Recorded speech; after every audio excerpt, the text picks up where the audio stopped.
Hi guys, welcome to a new episode of Crypto Biz.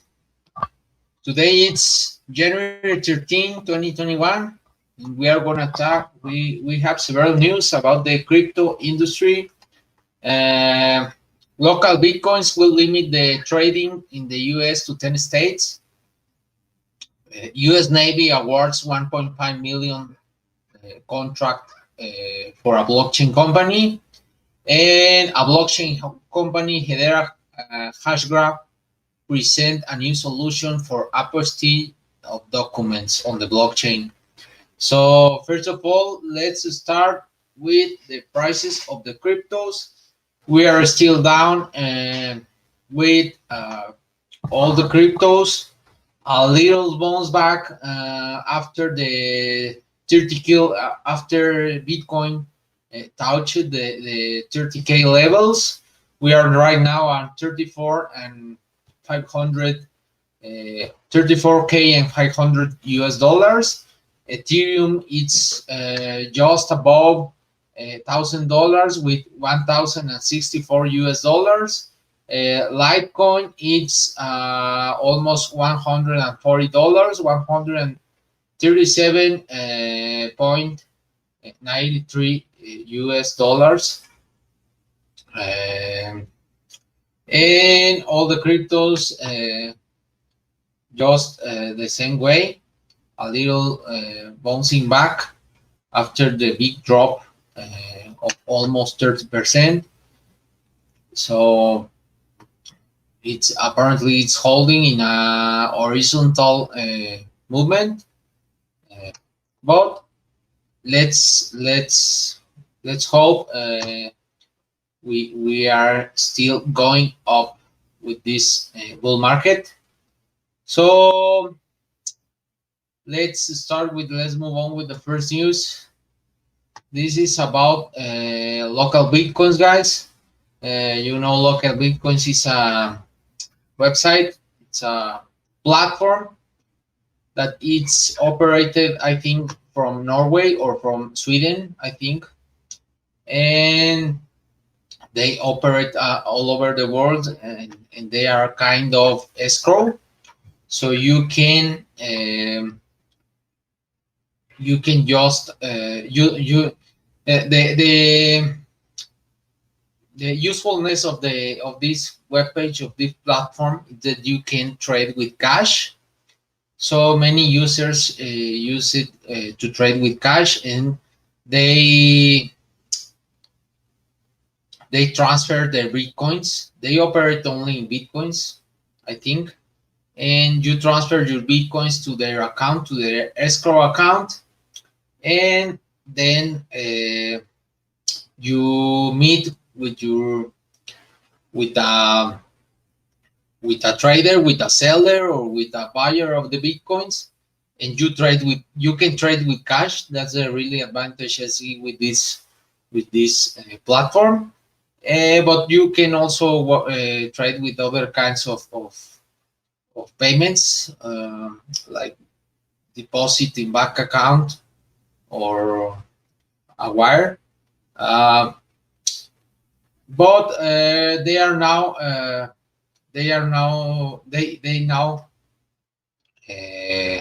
published an announcement in their webpage that they will be limiting their trading to just 10 US states. Um they will be trading only in Florida, Connecticut, Utah, Arkansas, Nevada, Nebraska, Mississippi, Iowa, DC, North Dakota, Minnesota, Kentucky, and Vermont. Oh, sorry. I I'm sure I read they will be also operating in Texas.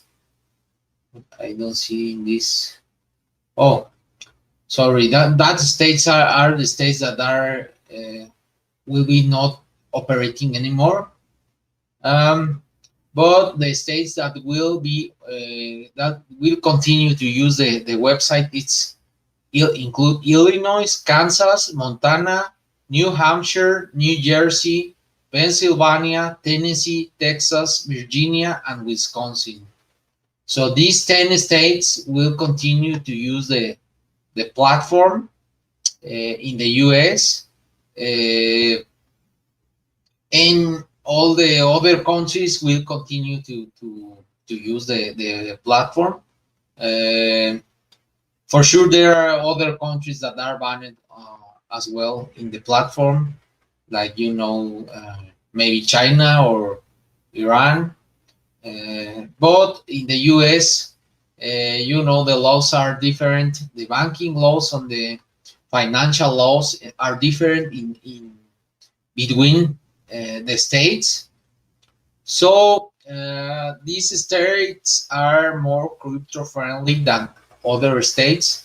This article talks about it's because of the sake of the Securities and Exchange Commission announcement of the lawsuit against Ripple. But I don't think so, because they only trade with Bitcoin, and Bitcoin cannot be considered security. And the SEC hasn't made an announcement that Bitcoin is a security, and I don't think they will make that announcement in the future, because it's not a central party that issues Bitcoin. And we have heard in the past announcement from the SEC that Ethereum, for example, it's not a security. So that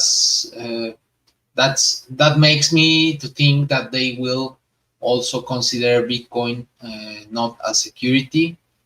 So I think these announcements goes more on the way that the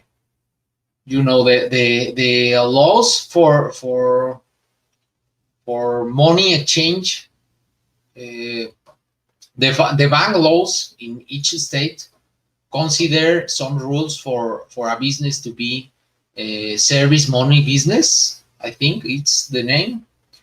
And service money business are like Western Union or MoneyGram, this business that transfer money.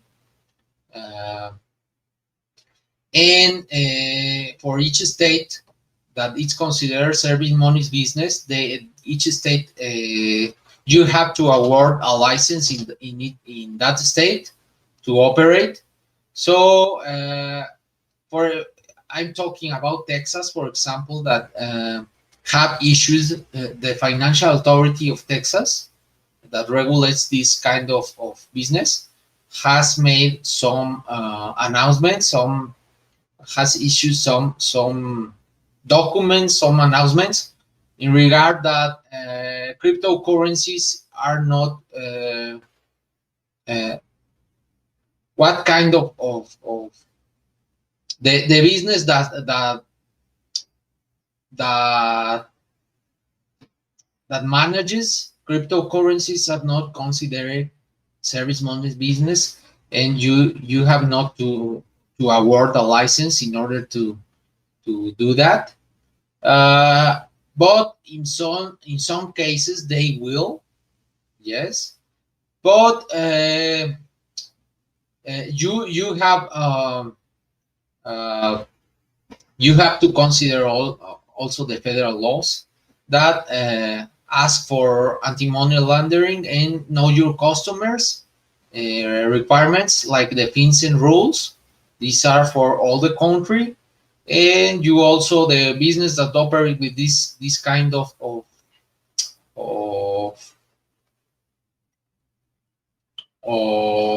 cryptocurrencies have to follow these rules from the FinCEN, and also these laws from the states. So that's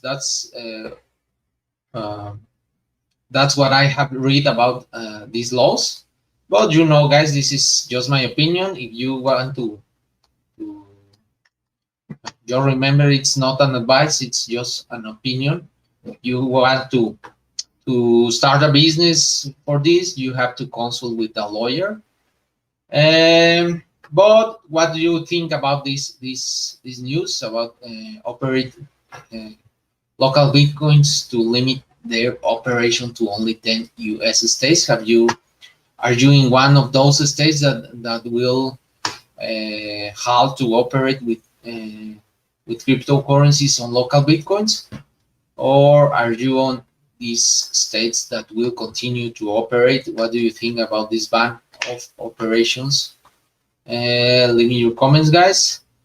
So let's move on to the second news with this article about U.S. Navy awarding a 1.5 million jet fighter contract to a blockchain project.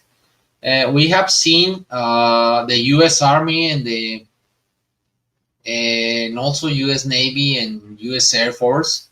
They are watching the crypto industry, and they have several projects on the blockchain. But this one, Simba Chain, has awarded this. Well, it's not a fighter con. It's a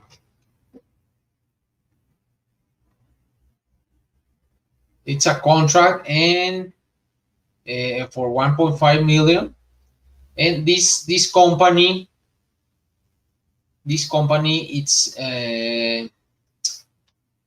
it's making a solution for supply chain in war times. I think they awarded some kind of prize before. They won the first prize in a war games scenario hosted by the U.S. Department of Defense.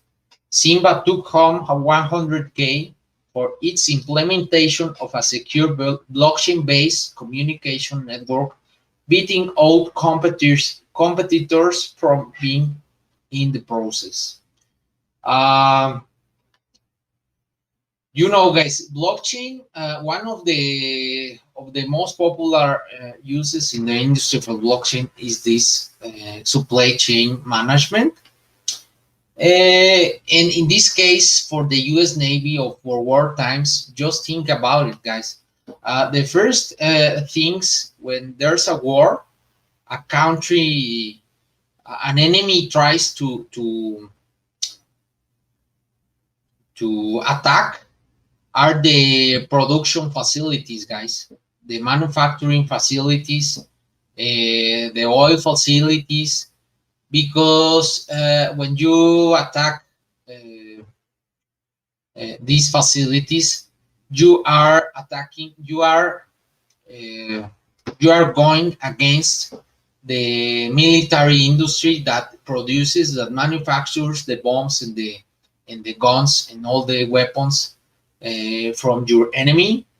So you have to this kind of solution on the blockchain. It's very, very promising, because in the case you have your supply, for example, a bomb or a, well, let's put this case, it's for an airplane. It's for a jet fighter manufacturing. The airplanes are one of the things of the manufacturing of the things of the weapons that has most parts in their supply chain.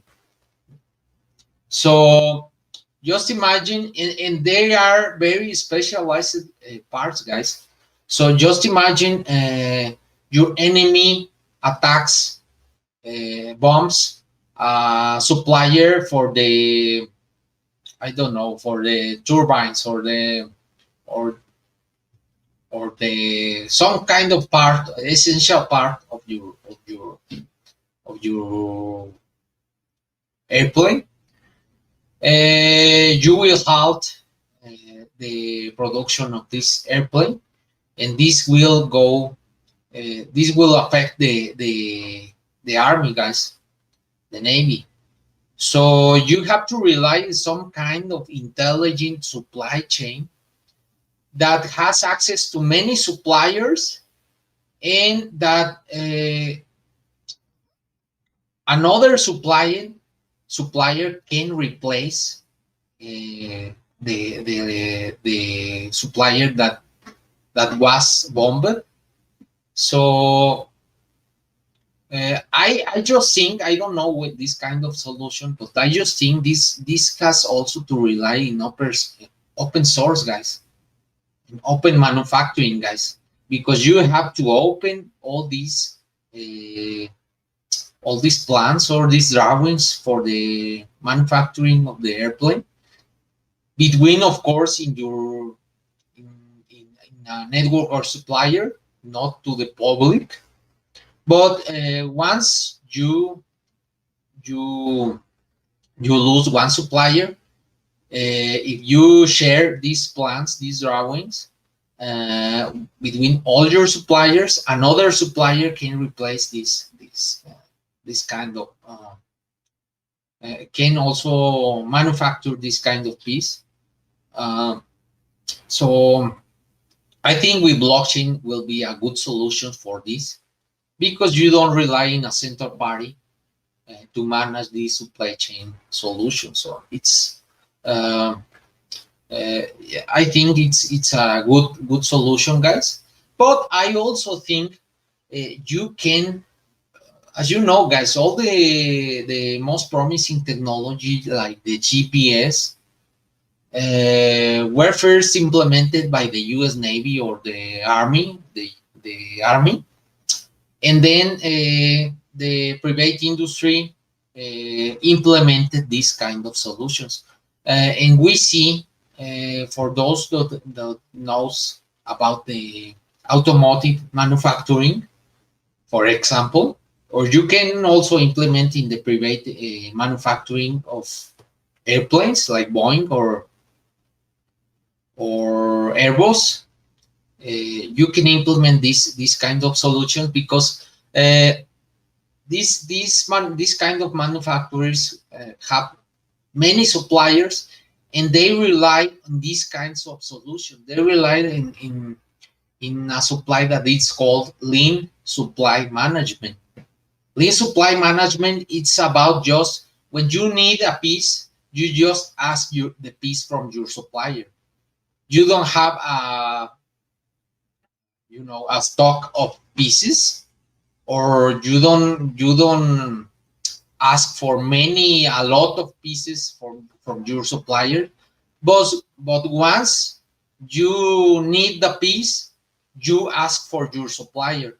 And these kind of companies, like car companies, like car manufacturing, automotive manufacturing, they don't have just one supplier, guys, because one supplier can get trouble, and maybe their supply chain, it's their production line, it's stopped, and they just need to continue to manufacturing cars.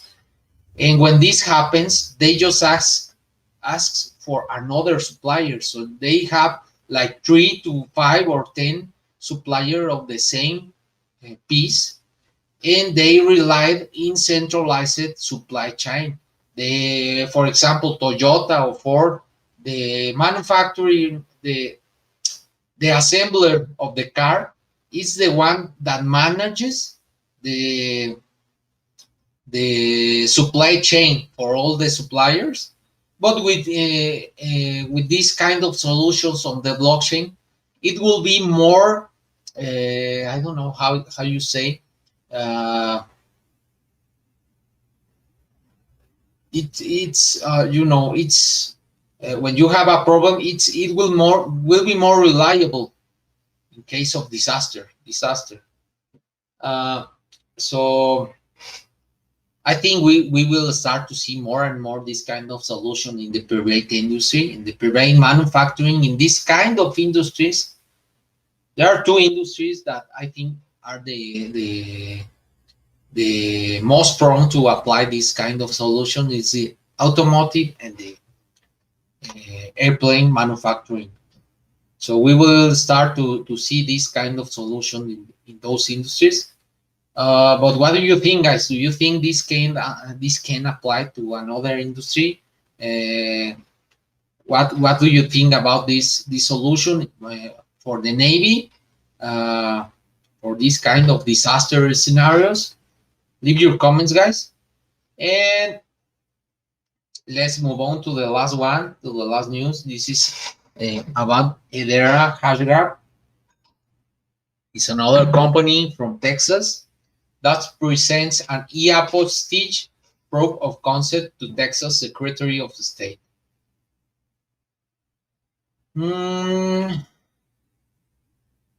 Well, this enterprise blockchain platform Hedera Hashgraph has presented a proof of concept, or POC, to the Texas Secretary of State, showing the potential of blockchain technology to issue, secure, and verify documents. So we have seen in the last episode that, for example, the Frankfurt Airport made a COVID solution that is kind of a passport for the COVID vaccine. So they will track if you have applied the vaccine, if you have put the vaccine. But this kind of solution it's similar, but this time it's for there's a treaty between many countries. I think it's 118 countries. It's a convention that is called the e-Apostille Convention.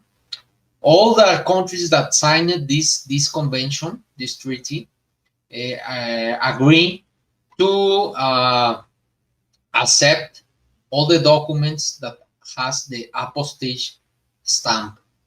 So, for example, you have your university certificate and you want to move from the US to the UK, and if those countries have signed the Apostille Convention, you just stamp in the US your certificate, and it will be automatically valid in the UK, right?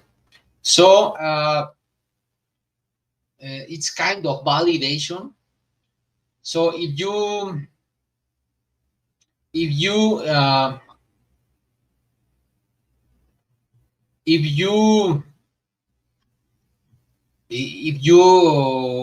well, with this kind of solution, this company is trying, is proposing to take this apostille convention to the blockchain, and you will validate all these apostille seals on the blockchain, guys.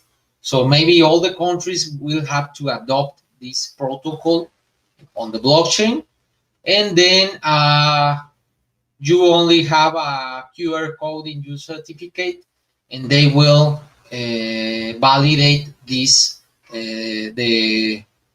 that this stamp is original on the blockchain. You will not want to you will not have to take your certificate to the other country. You just get the apostille in your country, and with that once it's stored on the blockchain, you can prove in the UK, in the example, that you got your certificate in the US. So I think it's another solution for the identity field in this industry, and it's a good solution. It's a we will start to see this kind of passports or validations from many countries that are backed by some kind of convention or treaty between many countries. We will start seeing this kind of solutions on the blockchain, and the blockchain, it's a very useful method to run this kind of validations because it's decentralized, guys. There's no authority that that run this kind of validations, and all the countries could validate this kind of seals. So what do you think, guys, about this kind of solution from this company? Uh, uh, do you think will be useful for validations of certificates? Could be education certificates, medical certificates, any certificate that any countries issue. So what do you think about this solution? So that's all, guys, for today. Thank you for watching this episode. And as I always tell you, if you like this video, please give me a thumbs up. If you find useful this information, please share it in your social networks. And don't forget to subscribe to our social networks in Twitter and Facebook. So thank you, guys. See you next episode. Bye.